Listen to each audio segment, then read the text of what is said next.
My name is Sarah.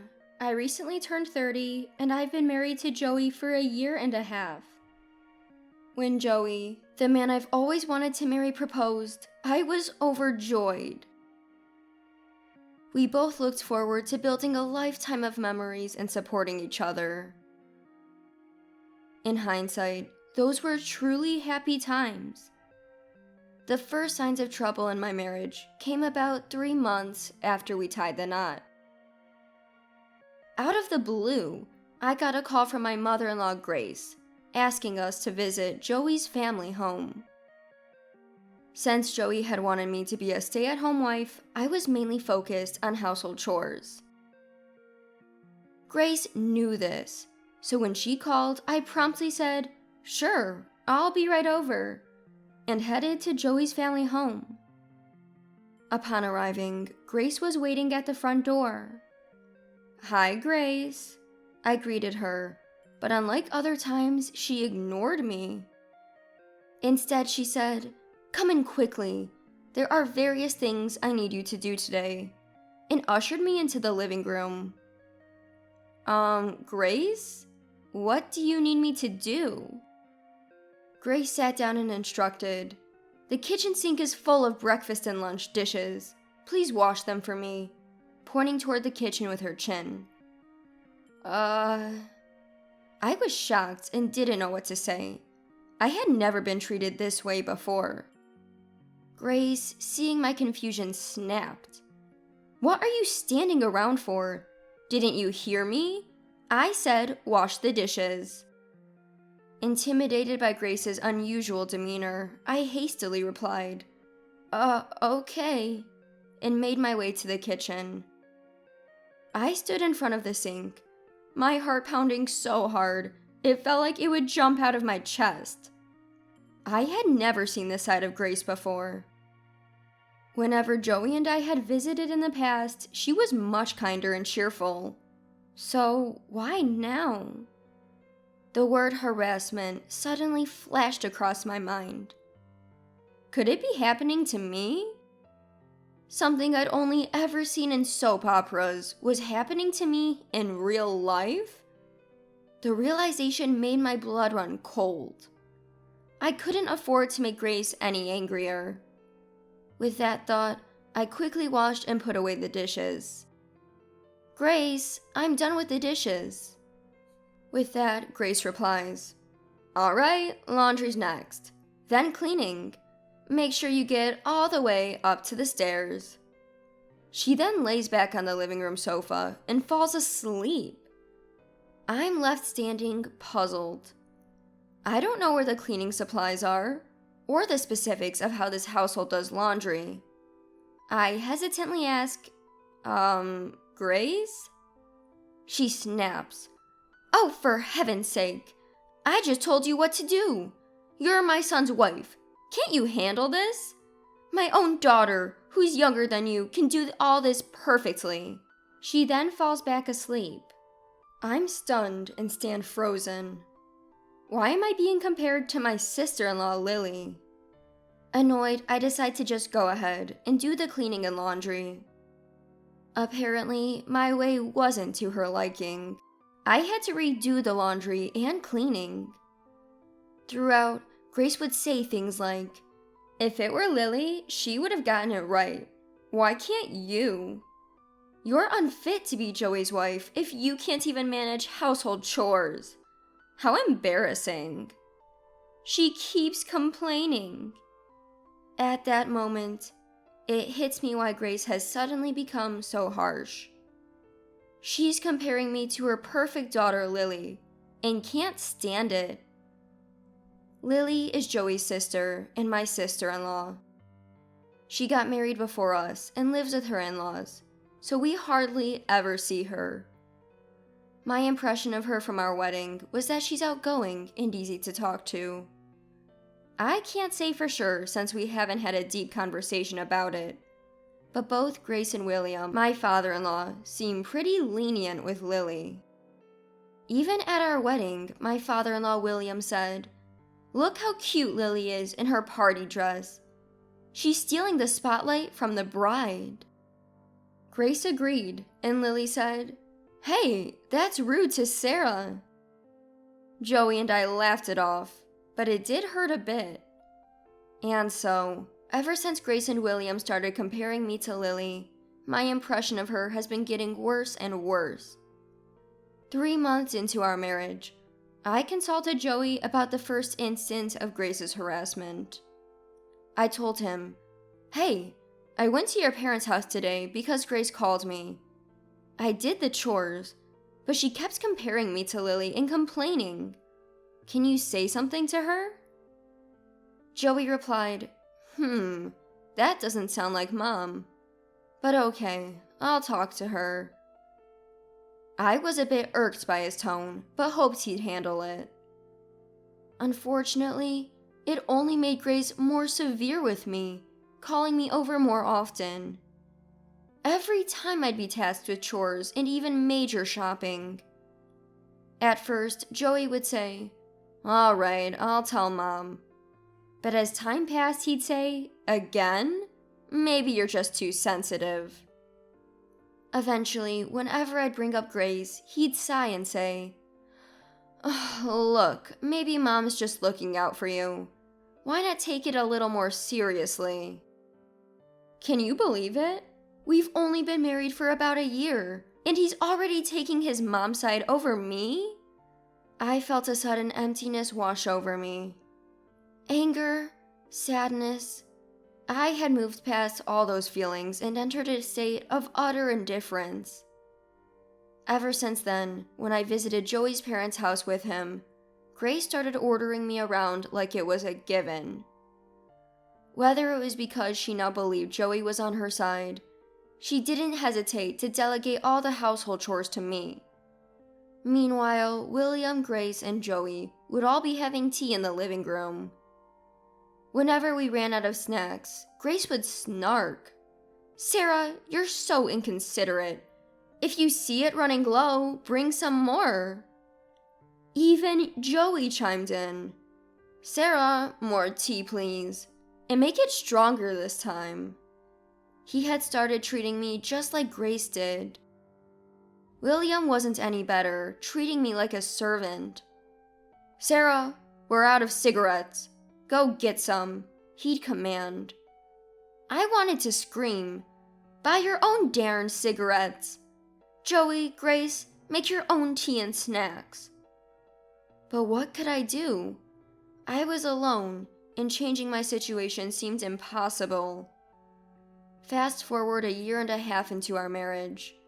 I was once again at Joey's family home. These days, Grace would call me over on Joey's days off, and both of us were obligated to go. At this point, I was pregnant and had just entered my 3rd trimester. I felt less than stellar, and honestly, I didn't want to be at Joey's family home at all. After learning about the pregnancy, Grace seemed more enthusiastic, declaring, "I have so many things to teach you as a mother-to-be." But in reality, she just had me doing housework for them, with neither Joey nor William lifting a finger to help. Doing as Grace ordered, I felt periodic stomach cramps and discomfort, even cold sweat. Standing was becoming a struggle. Despite this, Grace said, "Lily did housework even when she was pregnant, you know? You're slacking off a bit, don't you think?" Sure, my morning sickness might not have been severe, only some nausea and fatigue. But now, in my 3rd trimester, I felt weighed down, struggling just to stand. Hours later, while I was preparing dinner in the kitchen, a sharp pain suddenly hit my stomach, and I crouched down. At that moment, the front door opened. "We're home!" echoed a loud voice. From the living room, I heard Joey and William asking, "Ah, you're back. Where's Mom?" It was clear that Lily had returned. Footsteps started to approach. "Mom, what's for dinner today?" Lily walked into the kitchen and was startled to see me hunched over in pain. "What's going on, Sarah? Are you okay?" She hurried over to me. "Sorry, my stomach's hurting a bit. Hearing this, Lily looked at my belly and asked awkwardly, Sarah, could you be pregnant? Didn't Joey tell you? I'm already 8 months along. I thought Joey had informed Lily since he told me he would when I entered my stable trimester. Suddenly, Lily started trembling. Her face turned bright red and she stormed out of the kitchen. Mom, where are you? Lily called out for Grace with a loud voice. Grace, likely having been napping upstairs, came down nonchalantly. Oh, Lily, welcome back. I've missed you. As Grace tried to hug her, Lily pushed her away. What? Lily? Confused, Grace got a cold response. Why is Sarah cooking alone, Mom? Especially when she's so visibly pregnant. Grace suddenly realized Lily wasn't on her side. Her face turned pale.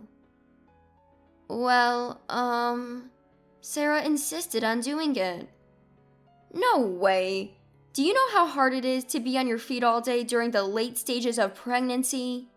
You've been pregnant. You should know. Lily yelled furiously.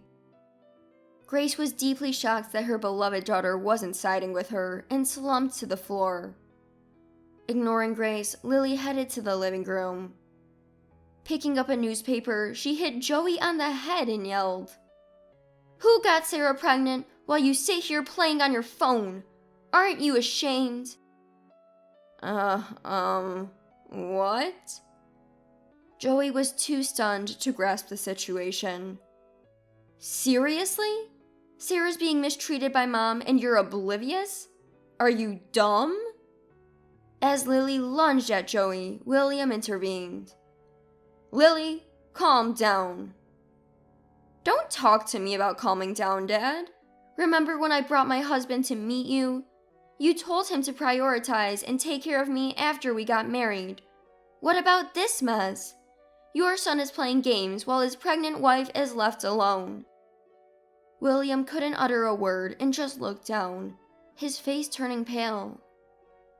Finally, Lily told all three, Cool your heads, you inhumans, and kicked William, Grace, and Joey out of the house. The room at Joey's parents' house falls silent. Suddenly, Lily seems to remember I'm there. She turns around and says, Oh, Sarah, I'm sorry for yelling. Did I scare the baby? Are you okay? Her strong demeanor from moments ago instantly vanishes. I find her sudden change in mood so funny that I can't help but laugh. What? Sarah? What's so funny? I'm really concerned here. Yeah, sorry. I get it, Lily. Thanks for sticking up for me. When I actually say thank you, tears start to flow. All the pent-up emotions I'd been holding back come rushing out. To me, who had felt so alone, Lily's words and actions meant the world. My impression of Lily starts to improve after this incident. Seeing me cry, Lily apologizes profusely. She says she's sorry for not noticing anything wrong before, for her own mother's terrible behavior, and for her embarrassing brother. I'm really sorry, she says. But of course, it's not Lily who should be apologizing. Grace for what she did, and William and Joey for turning a blind eye. They're also in the wrong. Even I am for not seeking help sooner. I assure Lily, don't worry, it's all good now. And we sit down to the dinner I'd prepared. Afterwards, Lily drives me home. A few hours later, a likely scolded Joey returns. He's completely changed his tune, saying, Sarah, I'm really sorry about everything. It won't happen again. When I report this to Lily, she says, That's good to hear. But if anything like this happens again, don't hesitate to divorce him. And I fully intend to. Grace and William visit our home later to formally apologize. We were wrong. We're really sorry. From that point on, no more summons to Joey's family home, and no more harassment from Grace. Joey also stopped suggesting we visit his family, allowing me to relax for the remainder of my pregnancy. All thanks to Lily. We've been in touch frequently since then, even having casual phone calls. We chat about this and that, feeling like real friends. Once things settle down after the baby's born, I plan to visit Joey's family again. When I tell Lily, she says, "Let me know when you're going. We'll plan a family visit too." It's so reassuring to have her. From the bottom of my heart, I'm glad Lily is here. I think everything will be okay now. With Grace, with Joey, I think we'll manage. And I owe this newfound confidence to Lily. If Lily ever needs help, I want to be the one to assist her. That's how I go through each day now.